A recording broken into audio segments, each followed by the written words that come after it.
Isabelle Autissier, on a évoqué ce matin dans la maritimité les enjeux évidemment économiques et environnementaux.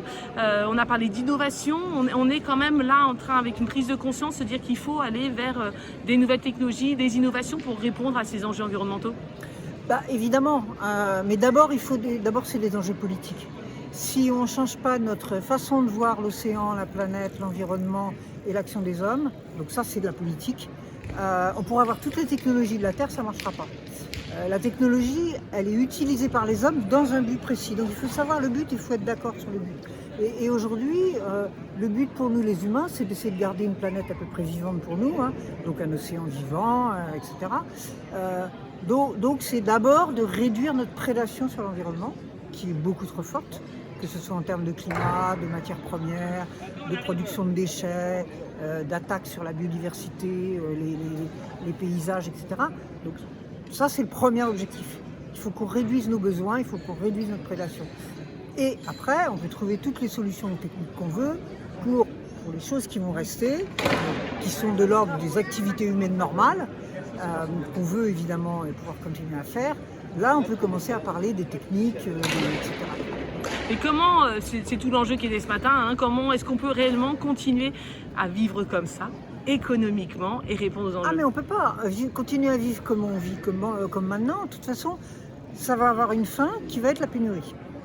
Et qui va s'appeler la guerre. Enfin la bataille, la guerre, les régimes forts. Parce que quand il n'y aura plus assez pour couvrir notre gaspillage, il n'y aura plus assez. Quand le niveau des verres va monter, si on ne peut plus être ici, on ne pourra plus être ici. Quand on va passer 55 degrés, les humains ne pourront plus vivre. Donc on va réduire l'habitabilité globalement de la planète. Et ça, c'est facteur de tension, de guerre, de discorde, etc. Mais ça va être pareil pour l'alimentation. On a plein de terres aujourd'hui qu'on a tellement surexploitées qu'elles ne sont plus productives. On réduit la capacité de production alimentaire de la terre, tout en ayant une population qui continue à augmenter. Donc facteur de tension. Pour l'eau, ça va être pareil.